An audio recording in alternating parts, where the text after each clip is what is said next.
Bismillahirrahmanirrahim. Assalamualaikum warahmatullahi wabarakatuh. Jumpa lagi teman. Alhamdulillah ya, kita sampai di bagian akhir dari Rumah Teteh, karya dari Bristory. Teman-teman bisa order buku ini ya.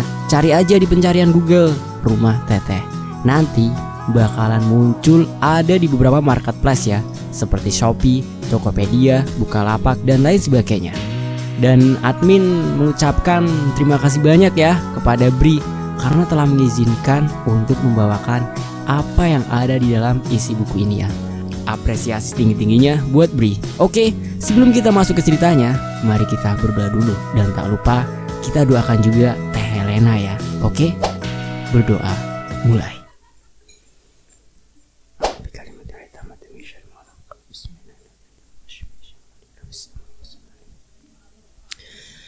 Allahumma sholli ala Sayyidina Muhammad sallallahu alaihi wasallam.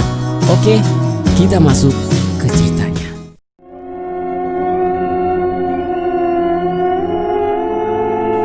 Rai tentu saja kaget setelah mendengarkan semua penjelasan mengenai Teteh. Seperti yang tadi Rai bilang, ada cerita hidup Teteh yang aku dan teman-teman tidak tahu sebelumnya.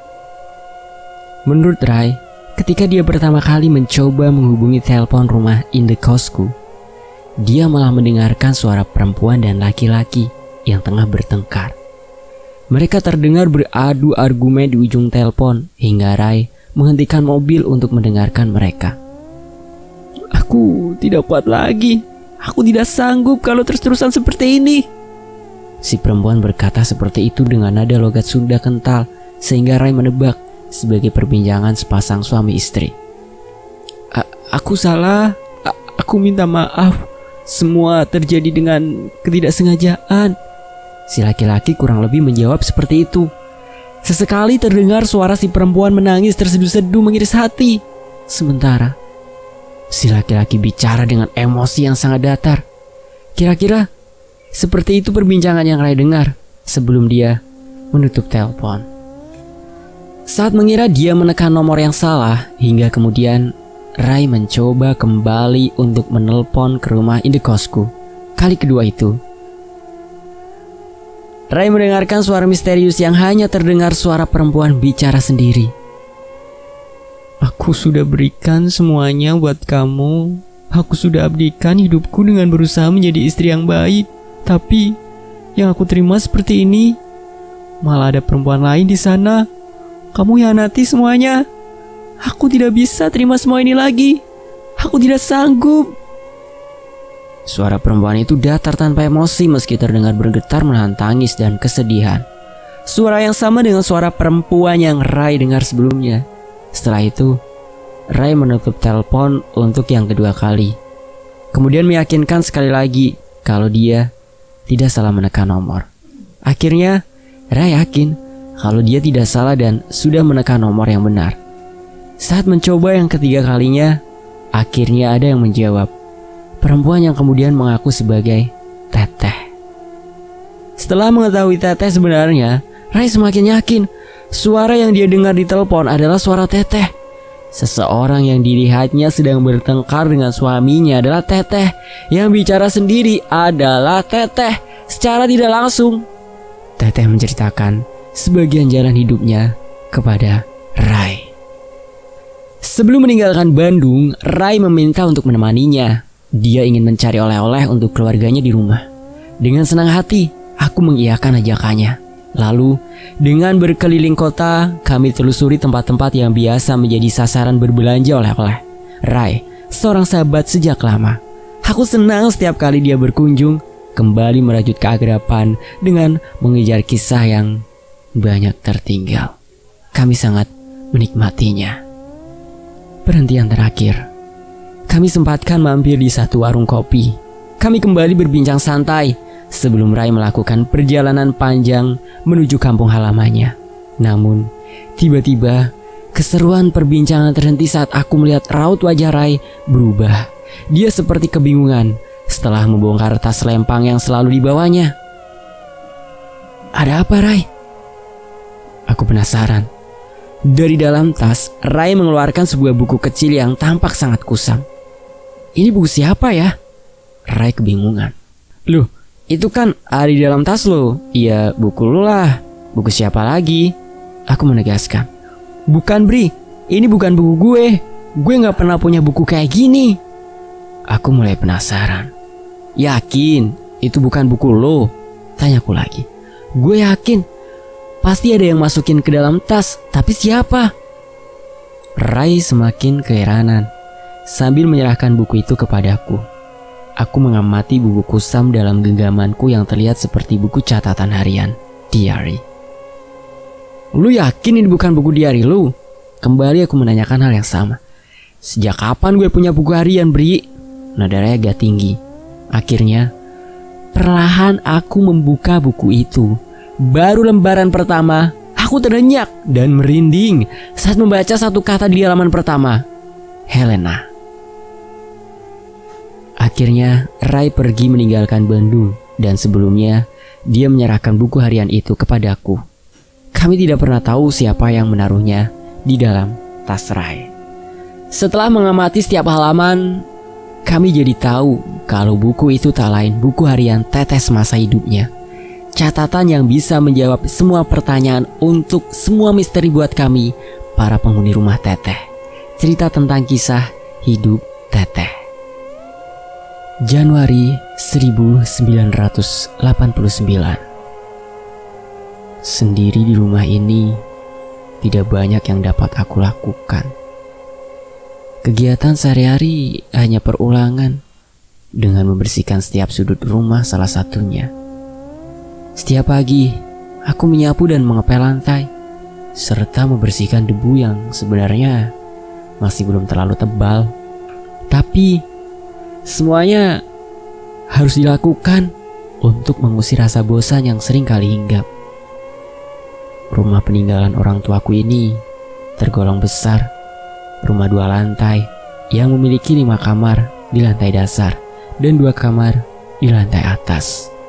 Dari banyak kamar ini, aku menempati kamar paling depan karena posisinya yang paling ideal. Ketika membuka jendela, langsung terlihat halaman depan yang kutanami banyak bunga. Sama halnya dengan halaman depan, halaman di belakang rumah pun kutanami banyak bunga. Pada nyaris setiap sudutnya terdapat tanaman bunga. Udara Bandung yang masih sangat dingin dan sejuk membuat hampir semua tanaman dapat hidup. Hampir setiap tanaman yang kutanami semuanya tumbuh subur, sehingga aku bahagia melihatnya. Iya, aku sangat menyukai tanaman. Tanaman berbunga khususnya, bunga yang berwarna-warni, memberikan keindahan yang sangat sedap dipandang mata. Apalagi wanginya, aku sangat suka wangi bunga. Bisa berlama-lama aku berada di sekeliling tanaman dan membuatku sejenak melupakan segala permasalahan hidup yang sedang kualami. Dari bermacam bunga yang kutanam di sekitar rumah, ada satu jenis bunga yang sangat aku suka. Kelopaknya berwarna ungu yang sangat cantik. Yang paling aku suka adalah wangi-wanginya yang sangat menenangkan dan tidak pernah bosan aku menghirupnya setiap waktu.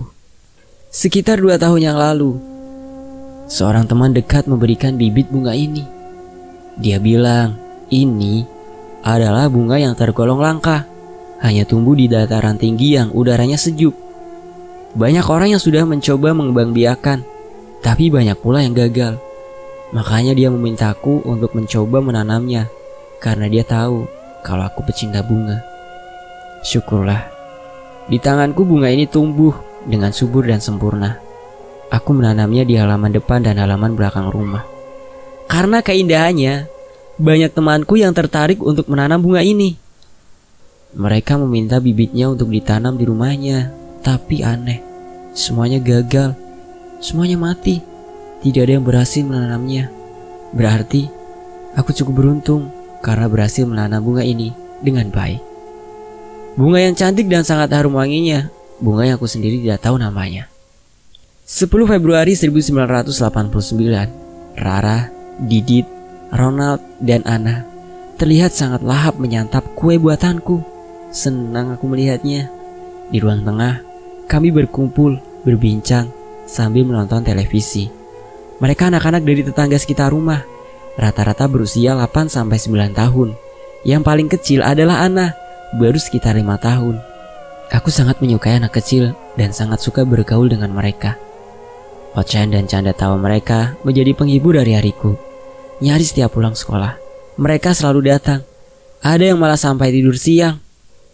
Aku sangat tidak keberatan dengan keberadaan mereka. Malah aku jadi sangat kehilangan kalau mereka atau salah satu di antaranya tidak terlihat selama beberapa hari. Yusfiana, panggilannya Ana. Anak perempuan yang sangat cantik dan menggemaskan.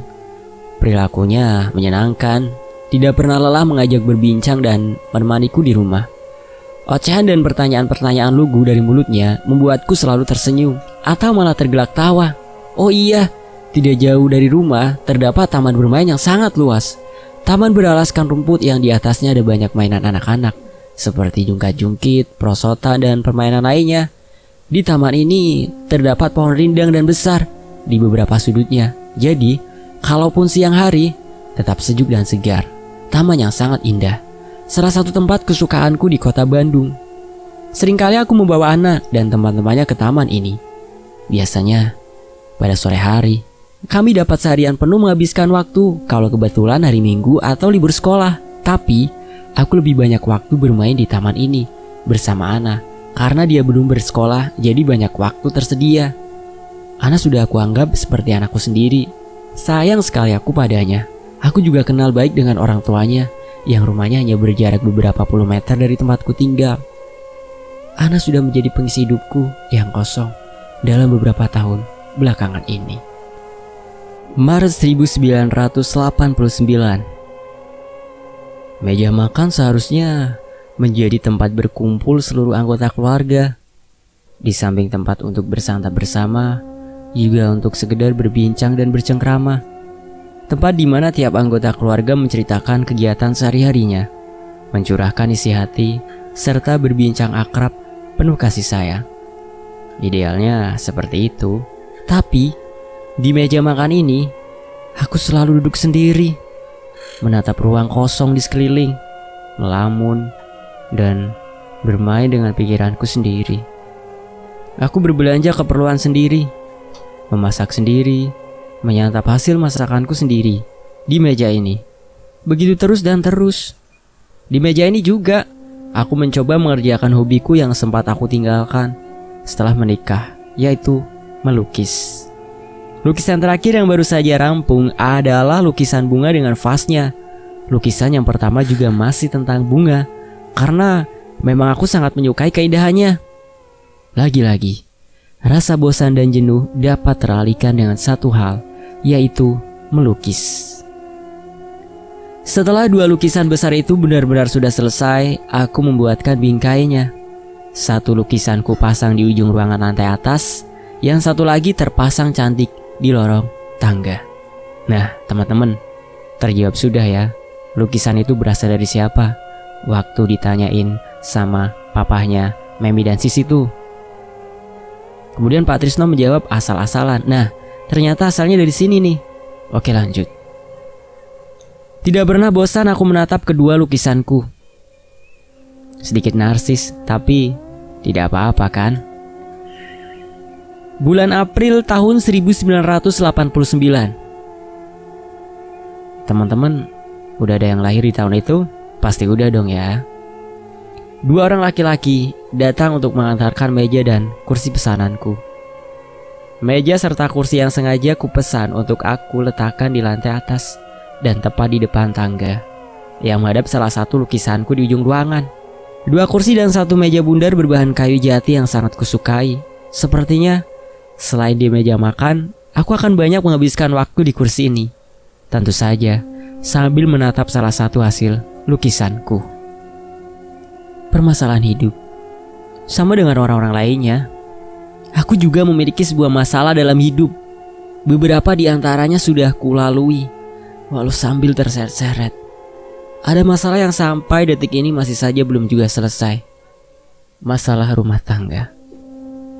Pernikahan dengan suamiku sejak 1985. Pada awalnya sangat indah dan membahagiakan. Saat kami sedang jatuh cinta satu sama lain, kami hadapi dan lalui cobaan yang terus ada. Salah satu cobaan yang cukup berat adalah meyakinkan kedua orang tuaku untuk memberi restu atas pernikahan kami. Iya, kedua orang tua dan sebagian besar keluargaku tidak menyetujui pernikahanku dengan suami. Mereka bilang, suamiku ini memiliki sejarah hidup yang tidak baik. Intinya, mereka semua menentang keinginanku untuk menikah dengan Hendy. Tapi, aku tetap nekat menentang pendapat mereka.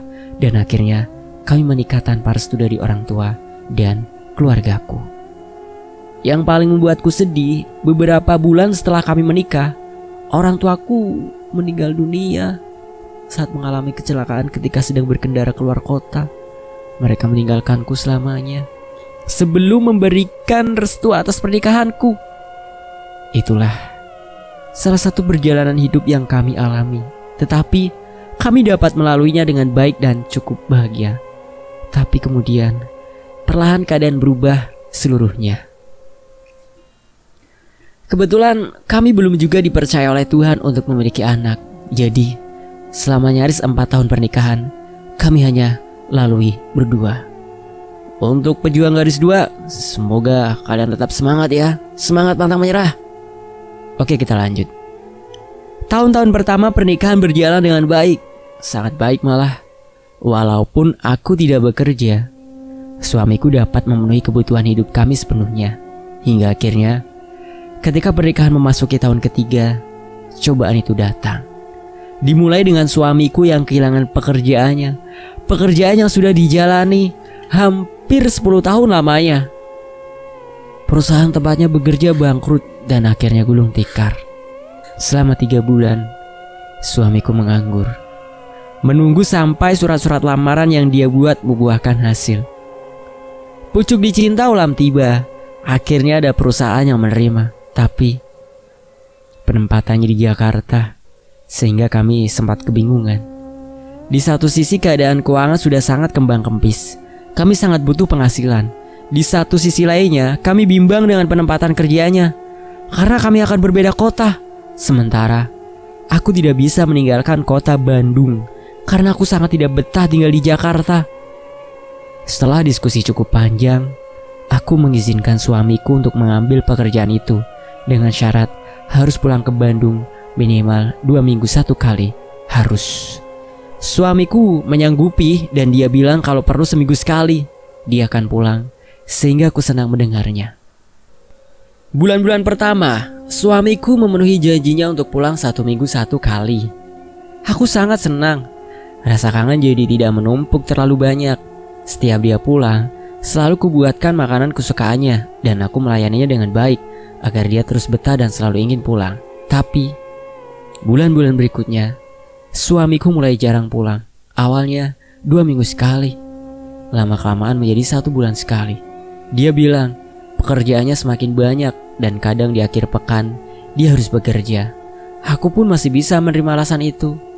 Tapi akibatnya aku menjadi harus selalu sendirian di rumah. Sementara komunikasi kami hanya lewat sambungan telepon. Aku tersiksa. Iya, tapi harus mengerti karena suami sedang menjalankan kewajibannya mencari nafkah untuk memenuhi kebutuhan keluarga. Hingga akhirnya suami hanya pulang 3 bulan sekali, ditambah dengan komunikasi melalui telepon yang hanya dilakukan paling banyak 1 minggu 1 sekali. Intensitas komunikasi dan pertemuan yang sangat jauh berkurang. Tapi sekali lagi aku menerima semua alasan yang dikatakannya. Pekerjaan yang sangat menghabiskan waktu dan menguras pikiran memaksa keadaan menjadi seperti itu. Aku bungsu dari 3 bersaudara. Semua kakakku perempuan dan kami bertiga bertempat tinggal jauh satu sama lainnya. Kakak yang pertama tinggal di Kalimantan bersama suami dan keluarganya. Sementara kakakku yang kedua tinggal dan bekerja di Belanda. Sepeninggal orang tua, kami sangat jarang bertemu. Paling hanya komunikasi lewat telepon, meski itu pun juga sangat jarang. Awalnya, mereka berdua menjadi tempatku berkeluh kesah tentang apa saja, terutama masalahku dengan suami. Mereka selalu mendengarkan dan memberikan nasihat yang baik dan menenangkan. Walaupun aku tahu kalau dari awal mereka berdua tidak menyetujui pernikahanku ini. Bulan Juni tahun 1989. Dering telepon berbunyi, membuyarkan lamunanku. Pukul 10 malam. Setengah berlari, aku menghampiri pesawat telepon yang letaknya di ruang tengah, di samping tangga. Semangat, karena aku pikir itu pasti suamiku. Halo, selamat malam. ucapku membuka percakapan. Selamat malam. Bisa bicara dengan Helena? Suara perempuan terdengar di ujung telepon. Aku pikir itu salah satu dari kakakku, ternyata bukan. Saya sendiri, ini dengan siapa? Jawabku penasaran. Saya Nina. Kalau Hendy sudah sampai, tolong bilang dia untuk menelpon ke nomor ini. Penting. Nina? Nina siapa? Aku semakin penasaran. Pokoknya suruh dia telepon saya ya, penting. Lalu telepon ditutup. Hampir pukul 12 malam ketika terdengar pintu pagar terbuka, aku langsung menuju pintu depan. Suamiku pulang. Biasanya aku senang dengan kedatangannya, tapi kali ini berbeda. Panggilan telepon sesaat sebelumnya dari seorang perempuan yang membuatku bertanya-tanya. Seperti biasa, ketika dia pulang, aku melayani layaknya istri. Membukakan sepatunya, membuatkan air panas untuk dia mandi, dan menyiapkan makanan di meja makan. Malam itu, semua aku lakukan dengan perasaan yang masih tidak enak. Ketika dia sudah selesai makan, masih di meja makan, akhirnya aku melontarkan pertanyaan yang sejak tadi mengganggu pikiranku. Aa, tadi jam 10 ada telepon. Perempuan namanya Nina. Dia bilang, Aa harus menelpon ke nomor ini. Siapa perempuan itu, A? Dengan tenang dan nada yang datar, aku bertanya sambil memberikan secari kertas yang berisi nomor telepon. Oh, dia teman kerja. Mungkin ada pekerjaan yang belum selesai dan harus diselesaikan. Suamiku terlihat berusaha menjawab dengan tenang, tapi aku membaca mimik wajahnya yang sedikit terkejut setelah aku bertanya. Sebentar ya, A akan coba telepon dia, mungkin penting. Lalu dia berjalan menuju meja telepon. Kemudian mencoba menghubungi nomor yang ada di atas, secari kertas di tangannya. Setelah tersambung, dia memulai percakapan.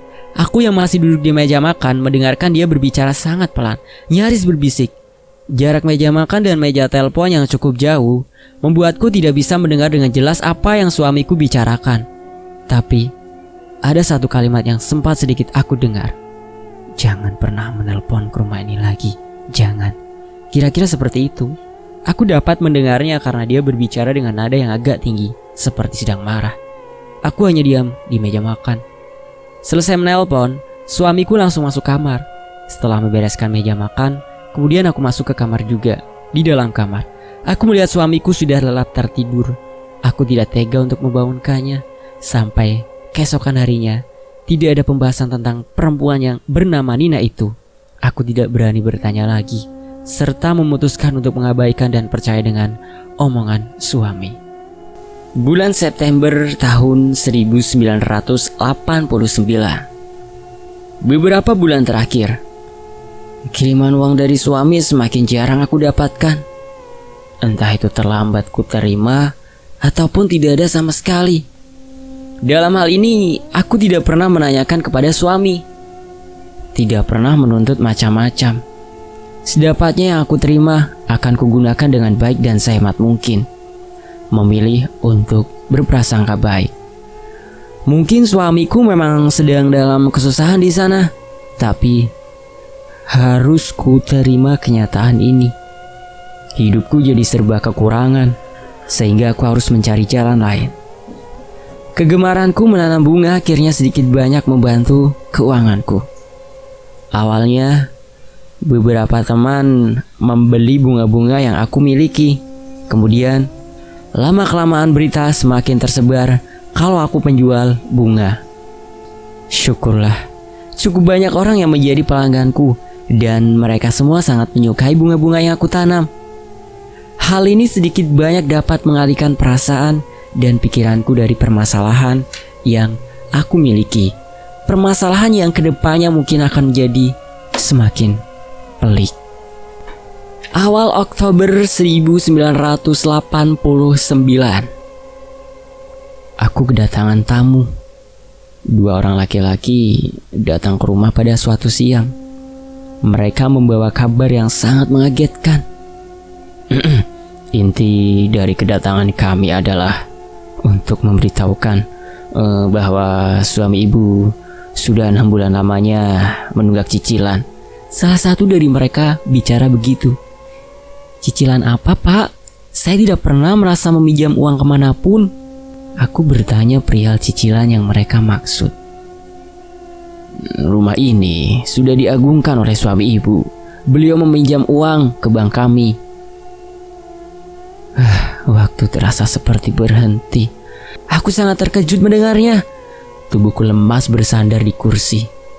Jadi 6 bulan yang lalu, diam-diam suamiku meminjam uang di bank dengan jaminan sertifikat rumah yang aku tempati sekarang. Sama sekali aku tidak tahu tentang hal ini. Dan suamiku tidak pernah membicarakannya, apalagi mengajak berdiskusi. Parahnya lagi, sejak uang pinjaman itu cair, suamiku tidak pernah sekalipun membayar cicilannya. Kalimat yang sangat menyakitkan. Akhirnya keluar dari mereka. Aku diberi waktu 3 bulan untuk melunasi hutang. Jika dalam 3 bulan tidak ada pembayaran, aku harus mengosongkan rumah. Bulan November tahun 1989, nyaris tengah malam, telepon berdering lagi dan mengagetkanku yang masih duduk di meja makan. Bergegas aku menghampiri untuk menerima panggilan telepon itu. "Halo, ini Helena ya?" Di ujung telepon terdengar suara perempuan yang tanpa basa-basi membuka percakapan. "Iya, ini Lena. Dengan siapa ini?" "Aku Nina. Mungkin suami kamu belum pernah bercerita tentang aku. Apa sudah?" Aku diam, tidak menjawab sepatah kata pun, hanya mendengarkan. "Suami kamu sudah tidak mencintaimu lagi. Dia milikku sekarang. Lepaskanlah dia. Itu akan menjadi jalan yang terbaik buat kamu, buat suami kamu juga." Tanganku mulai gemetar. Aku sedang mengandung 6 bulan. Ayah dari bayi dalam kandunganku ini adalah Hendy, suami kamu. Aku tidak mampu lagi berdiri. Lalu jatuh terduduk di kursi yang ada di sebelah meja telepon dan menangis jadi-jadinya.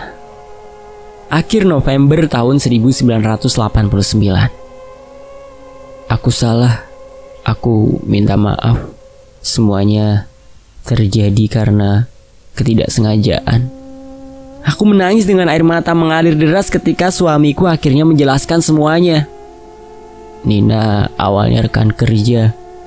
Seiring berjalannya waktu, mereka saling menyukai. Satu hal mengawali hal lain. Akhirnya semua terjadi. Hubungan terlarang itu mengakibatkan Nina mengandung anak dari suamiku. Hati dan perasaanku hancur, luluh lantak berkeping-keping. Aku tidak kuat lagi. Aku tidak sanggup terus-terusan berjuang sendiri seperti ini, ditambah dengan kejadian ini. Sampai hati melakukannya semua ini. Bergetar suaraku, tidak sanggup untuk berkata-kata lagi. Akhirnya air mataku berhenti mengalir. Habis. Aku menyerah. Desember 1989. Kami sudah memberi waktu ibu dan suami untuk menyelesaikan semuanya. Tetapi sepertinya tidak ada itikat baik dari Pak Hendy. Telepon kami tidak dijawab. Surat-surat peringatan yang kami kirim ke kantornya juga tidak diindahkan. Mohon maaf dengan berat hati. Ibu harus mengosongkan rumah ini dengan segera. Rumah ini kami sita. Aku hanya bisa diam mendengarkan ucapan laki-laki yang datang dengan beberapa temannya itu. Mereka yang beberapa bulan lalu pernah datang memberitahukan perihal tunggakan pinjaman. Bersandar di kursi, aku lemas tidak bisa berbuat apa-apa. Aku masih diam membisu ketika mereka pamit meninggalkan rumah. Sepi. Rumah ini sangat sepi dan dingin. Aku diam di meja makan sendirian. Ketika sudah lewat tengah malam, segala cara sudah kulakukan untuk menyelesaikan semuanya sendiri, tapi tidak ada hasil. Sudah beberapa bulan terakhir, suami tidak ada kabar berita, tidak pernah pulang. Pikiranku kosong, hati dan perasaanku mati. Air mata sudah habis. Hanya bisa tersenyum kecut di rumah yang sangat kucintai ini. 3 kuncup bunga ungu dalam genggaman, wanginya menemani, wanginya menenangkan dan memeluk erat jiwaku yang tenggelam dalam kesedihan dan keputusasaan. Aku tidak sanggup lagi. Aku menyerah. Selamat tinggal kejamnya dunia. Aku lelah. Aku kalah. 21 Desember tahun 1989, Helena. Demikianlah, itu adalah dari buku harian atau diarinya Teh Helena. Merinding teman-teman, saya bacainnya nih. Astagfirullahaladzim. A'udzu bikalimatillahi tammati min syarri ma khalaq. Oke, kita lanjut lagi. Oke, kita akan masuk ke bagian yang 16 di buku ini ya, yaitu bagian yang terakhirnya. Aku di sini Bri ya. Oke, kita lanjutkan. Aku masuk di akhir masa kuliah. Skripsi dan sidang sudah kujalani dengan baik. Sekarang aku hanya tinggal menunggu waktu untuk wisuda. Karena itulah lebih banyak waktu kosong di rumah dan tidak terlalu sering ke kampus. Tidak bisa dipungkiri, masa-masa kuliah di Bandung adalah masa yang cukup indah dan sangat berkesan. Banyak pengalaman baik dan buruk yang kudapatkan. Semuanya menjadi pelajaran yang baik. Teman-teman dan lingkungan juga sangat menyenangkan, sehingga aku sangat bersyukur akan hal itu. Di rumah Teteh inilah semua proses perkuliahan kulalui. Demikian juga dengan proses pembuatan skripsiku yang kuselesaikan sepenuhnya juga di rumah Teteh. Meskipun banyak kejadian tak terduga selama pengerjaan skripsi itu, akhirnya bisa diselesaikan dengan hasil yang cukup memuaskan. Percaya tidak percaya, Teteh juga ikut berperan dalam pengerjaan skripsiku, sejak menentukan judul sampai pengerjaan bab terakhir. Pada suatu hari, saat awal pengerjaan skripsi, aku tentu masih harus memutuskan judul nama yang akan diambil. Saat itu, kira-kira pukul 11 malam. Aku seperti biasa duduk di depan komputer untuk mengeksplorasi ide judul skripsiku. Karena mengejar waktu pengerjaan skripsi, aku harus segera memutuskan judul itu. Beberapa pilihan sudah mengerucut menjadi hanya tinggal 2. Aku masih bingung memilih judul yang mana, sehingga aku menuliskan kedua judul itu pada secari kertas yang kuletakkan di meja belajar depan komputer. Seperti biasa, kamarku dalam keadaan gelap, dengan penerangan hanya bersumber dari cahaya komputer dan TV. Ketika masih bimbang memilih, aku memutuskan ke dapur untuk mengambil air minum. Saat itu, rumah sudah dalam keadaan sepi. Penghuninya sudah berada di kamarnya masing-masing, meski ada juga yang memang sedang berada di luar rumah. Saat itu, aku sudah sangat terbiasa dengan kehadiran Teteh, sehingga sudah tidak terlalu mengagetkan atau menakutkan lagi dan kami sudah berteman cukup akrab. Ruang tengah dalam keadaan gelap ketika aku melewatinya. Begitu juga dengan ruang makan, karena kami memang biarkannya seperti itu. Tidak ada perasaan apa-apa saat aku berada di sana. Tidak ada wangi bunga yang tercium ataupun hal lainnya yang biasanya menandakan kehadiran Teteh. Tapi entah kenapa, perasaanku tetap mengatakan kalau Teteh ada di sekitarku. Walaupun sudah terbiasa, tetap saja aku merasa was-was kalau Teteh akan muncul tiba-tiba. Saat berdiri di depan lemari es dengan gelas minum di tangan, aku memperhatikan sekitar. Meja makan yang biasanya menjadi tempat kesukaan Teteh menjadi perhatianku. Namun, Teteh tidak ada di situ. Keadaan rumah sudah sangat sepi. Hanya terdengar suara samar alunan musik dari kamar Irwan. Aku pun melangkahkan kaki untuk kembali ke kamar. Ketika tepat berada di depan tangga, langkahku berhenti. Dari tempat aku berdiri, terlihat jelas sebagian isi kamarku yang pintunya dalam keadaan terbuka. Kamar yang keadaannya sudah temaram. Hanya cahaya dari monitor komputer dan televisi yang membuat menjadi tidak terlalu gelap gulita. Aku menghentikan langkah karena melihat Teteh sedang duduk di kursi depan komputer yang menghadap ke arah monitor. Rambut panjangnya terurai dan berpakaian baju panjang putih bermotif bunga seperti biasanya. Ia seperti sedang menulis sesuatu. Aku bimbang antara akan melanjutkan langkah menuju kamar atau mengalihkan tujuan ke tempat lain. Dalam diam, aku terus memperhatikan Teteh. Benar, ia seperti sedang menulis sesuatu. Hingga akhirnya aku memutuskan untuk mundur beberapa langkah karena rasanya saat itu sedang tidak punya nyali untuk masuk ke kamar. Aku kemudian duduk di sofa ruang tengah. Dalam gelap, aku duduk terdiam sambil memikirkan apa yang harus kulakukan kemudian. Sementara itu, jantungku berdegup kencang karena aku khawatir kalau tiba-tiba Teteh keluar kamar dan kami berpapasan. Semerbak wangi bunga mulai tercium. Tetapi belum ada tanda-tanda akan pergerakan Teteh. Aku masih terdiam sendiri di ruangan ini.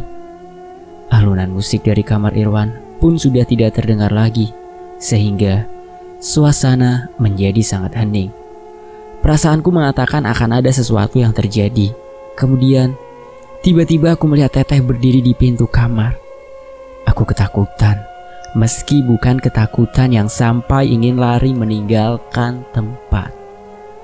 Ketakutanku bukan lagi seperti itu. Dengan rambut panjang yang terurai menutup sebagian wajahnya. Perlahan, Teteh mulai menatapku dalam gelap. Ia tersenyum dan aku pun membalas senyumannya. Aku sedang berusaha menulis skripsi Teh. Tolong jangan ganggu ya. Begitu ucapku kemudian. Aduh, merinding teman-teman. Astagfirullahaladzim. Ketika nyali sudah mulai terkumpul, Teteh hanya diam, tetap dengan senyum di wajahnya. Kami terus bertatapan selama beberapa saat, sampai Teteh mulai bergerak menuju tangga, berjalan melayang. Kakinya seperti tidak menyentuh lantai. Kemudian Teteh naik menuju lantai atas dan menghilang dalam gelapnya lorong tangga. Aku menarik napas panjang, sedikit lega, lalu bergegas masuk ke kamar dan menutup pintu. Berniat terus melanjutkan pengerjaan skripsi, aku langsung duduk di depan komputer. Mataku langsung tertuju pada secari kertas yang aku tinggalkan di atas meja tadi. Secari kertas yang tertulis 2 judul skripsi yang salah satunya akan aku pilih. Ternyata di atas kertas itu ada coretan yang membuatku terkejut. Ada coretan pada salah satu judul skripsi yang aku tulis. Pada judul skripsi kedua ada coretan di atasnya. Sedangkan pada judul yang pertama tetap seperti adanya. Aku tersenyum. Ternyata Teteh membantu memilihkan judul skripsi. Aneh? Iya, memang aneh, tapi benar-benar terjadi. Atas bantuan Teteh, aku akhirnya memilih judul yang pertama. Itulah peristiwa pertama pengerjaan skripsi yang melibatkan Teteh. Selanjutnya banyak peristiwa aneh yang aku rasakan. Beberapa kali ketika sedang mengerjakan skripsi, tiba-tiba aku merasakan kehadiran Teteh di dalam kamar. Posisi meja belajar yang di atasnya terletak komputer dan menghadap ke jendela kamar. Jendela ini terbuat dari kaca berbingkai panjang dari atas sampai ke bawah, sehingga kalau aku duduk di kursi meja belajar, jendela itu tampak seperti sebuah cermin. Dari jendela ini, aku dapat melihat keadaan sudut kamar yang berada di belakang. Saat aku duduk, sering kali kejadian ketika sedang asyik mengerjakan skripsi, pandangan sedang fokus ke komputer, tiba-tiba aku mencium wangi bunga. Aku langsung tersadar kalau Teteh sedang berada di dekatku. Benar saja. Ketika mengalihkan pandangan ke jendela, aku melihat Teteh sedang berdiri di depan pintu kamar yang letaknya persis di belakang saat aku duduk. Teteh diam berdiri beberapa saat seperti sedang memperhatikan. Aku biasanya terus memaksakan diri untuk melanjutkan menulis, walaupun merasa ketakutan. Teteh tidak selalu berdiri di depan pintu. Terkadang ia berada di sudut kamar yang lain. Walaupun tidak melihatnya secara langsung, aku dapat melihatnya melalui pantulan kaca jendela ataupun hanya dari sudut mata. Kadang Teteh duduk di atas tempat tidur, kadang berdiri di depan televisi yang letaknya di samping meja belajar, atau kadang di depan lemari. Tapi Teteh hanya diam, tidak melakukan apapun yang mengganggu. Namun pernah ada satu peristiwa menakutkan waktu itu. Teteh seperti mengamuk di dalam kamar. Beberapa kali kertas yang ada di meja belajarku terbang berantakan, seperti ada yang mengacak-acak. Ketika aku sudah merapikannya, lagi kertas-kertas itu kembali berantakan. Hingga akhirnya aku memutuskan untuk tidak lagi bekerja. Baiklah Teh, aku selesai mengetik malam ini. Ya, Teteh jangan mengamuk lagi ya. Setelah itu, aku mematikan komputer dan menghentikan menulis pada malam itu lalu tidur. Proses pengerjaan skripsi memang diiringi dengan banyak kejadian yang aneh. tapi nyata. Seperti tidak masuk akal, tapi benar-benar terjadi. Namun, hanya sedikit peristiwa yang menghambat pengerjaannya. Selebihnya hanya peristiwa kehadiran Teteh yang ingin menemaniku menulis. Di dalam skripsi, aku menyebutkan nama Teteh pada halaman ucapan terima kasih, karena memang banyak peran beliau saat pengerjaannya. Sebelum wisuda, aku sudah memutuskan untuk langsung pulang ke kampung halaman. Setelah semua urusan kuliah selesai, aku akan meninggalkan rumah Teteh dan tidak akan lagi melanjutkan indekos di rumah itu, karena memang sudah tidak ada kegiatan yang harus dilakukan dan kuliahku sudah selesai. Di rumah orang tuaku, aku akan memikirkan langkah selanjutnya, apa yang akan kulakukan setelah selesai kuliah. Sangat tidak bisa dipungkiri, selama tinggal di kota kembang ini, aku sudah banyak mendapatkan pengalaman menarik. Pahit getir hidup di rantau, sedih dan senang, banyak yang kurasakan. Terlebih, ketika tinggal di rumah Teteh yang banyak memberikan pengalaman menarik dan mengesankan, baik nyata maupun tidak. Di rumah Teteh juga, persahabatanku dengan 4 teman ditambah Sisi dan Memi, dan melewati masa-masa yang sangat berharga, sehingga tali pertemanan kami juga banyak teruji. Begitu juga dengan tali pertemanan dengan Teteh. Teteh yang pada awalnya kami anggap sosok gaib yang sangat menakutkan, ternyata belakangan telah kami sadari kalau Teteh hanya ingin berteman dengan caranya dan melindungi kami dengan caranya juga. Walaupun begitu, ketika kami sudah sampai pada masa-masa akhir tinggal di sana, tetap saja kami merasa ketakutan akan kehadirannya yang seringkali mengagetkan. Terlebih Irwan dan Doni, mereka berdua tetap menjadi orang yang paling ketakutan saat Teteh hadir, bagaimanapun cara kehadirannya. Sidang skripsi berhasil kulalui dengan cukup baik, walaupun sedikit terseret-seret. Nilai IPK keseluruhan yang aku peroleh pun cukup baik, sehingga aku puas dengan hasilnya. Beberapa minggu setelah sidang, acara wisuda pun dilaksanakan. Dari semua penghuni rumah Teteh, aku orang pertama yang lulus kuliah, sementara yang lain lulus berturut-turut beberapa bulan setelahnya. Akhirnya, hari itu tiba. Terakhir kali aku menginjakan kaki di rumah Teteh sebagai penghuni. Sebagian dari diriku senang menyambut hari itu, sebagian laginya sedih dan haru. Semua barang-barang sudah kukemas dengan rapi dan hanya beberapa tas jinjing di dalam kamar yang tinggal kuangkat saat beranjak pergi. Sebelumnya, aku sudah menyempatkan diri untuk berpamitan dengan seisi rumah dengan cukup haru dan sedih, mengingat sudah lama kami melewati masa-masa yang indah. Begitu juga dengan aku dan Teteh. Setelah acara berpamitan dengan seisi rumah, aku meminta waktu kepada teman-teman untuk menyendiri di dalam kamar. Mereka mengerti apa yang sebenarnya akan aku lakukan. Waktu itu sudah pukul 5 sore. Kamar sudah dalam keadaan kosong. Hanya tinggal tempat tidur, lemari, dan meja belajar. Sesuai posisi semula ketika aku pertama kali datang. Aku duduk di sisi tempat tidur yang menghadap dinding kamar bagian dekat pintu. Di sudut itulah, ketika aku melihat Teteh pertama kali dengan jelas dan pertama kali melihat Teteh dengan penampakan yang seutuhnya. Aku duduk terdiam melempar memori ke masa lalu. Saat awal tinggal di rumah ini, sejak awal berkemas tadi, sebenarnya aku sudah merasakan kehadiran Teteh. Karena beberapa kali wangi bunga khasnya tercium semerbak. Wangi bunga yang sudah sangat aku kenal. Aku yakin Teteh ada sejak tadi. Dalam kesendirian di kamar, aku mencoba berpamitan dengan Teteh. Teh, aku pulang ya. Kuliahku sudah selesai. Berat hati untuk mengatakan kalimat perpisahan denganmu, Teh. Sudah cukup banyak pertemuan dan percakapan kita yang terjadi. Semuanya sangat berkesan. Teteh sudah aku anggap seperti teman dekat. Sudah seringkali juga aku berkeluh kesah. Mohon maaf kalau ada perbuatan dan perkataanku yang membuat Teteh resah. Terima kasih sudah mau berteman. Sekali lagi, aku pamit Teh. Suatu saat kita pasti bertemu lagi. Teteh tenang di sana ya. Jangan ganggu orang yang akan menempati kamar ini nanti. Aku janji, suatu saat kita akan bertemu lagi. Cukup panjang aku bergumam sendiri. Mataku mulai berkaca-kaca karena aku merasa sedih dan berat hati meninggalkan rumah ini. Tiba-tiba, bagian tubuhku yang sebelah kanan terasa dingin dan semakin dingin. Aku merasakan seperti ada sesuatu yang menyentuhku dan seperti ada sosok yang sedang bersandar. Seketika itu, wangi bunga menyeruak dan tercium sangat kuat. Teteh ada dan ia duduk di sebelahku. Kemudian lambat laun melihat penampakannya dari sudut mataku yang semakin lama semakin jelas. Tetap saja, walaupun begitu aku belum berani untuk menatapnya secara langsung. Aku hanya terdiam sambil tetap memandang lurus ke depan. Teteh berpakaian seperti biasanya. Baju panjang putih bercorak bunga. Ia duduk sambil menunduk dan rambut panjangnya terurai menutupi wajah. Kemudian tiba-tiba mendengar tangisan.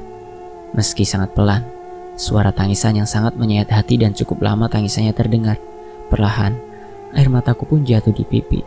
Jangan sedih teh, kita nanti bertemu lagi. Bri janji. Setelah itu dengan berat hati, Bri berdiri, lalu berjalan keluar kamar. Namun sebelum menutup pintu, Bri memberanikan untuk melihat ke tempat Teteh duduk. Teteh masih ada di sana.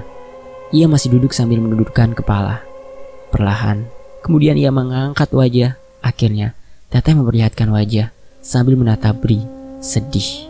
Kami bertatapan beberapa saat dan akhirnya Teteh tersenyum lalu. Perlahan, Bri menutup pintu kamarku. Kemudian meninggalkannya dan meninggalkan rumah Teteh. Terima kasih ya teman-teman udah nyaksiin kisah dari Bri Story. Teman-teman bisa order bukunya nih, admin ingatin kembali ya.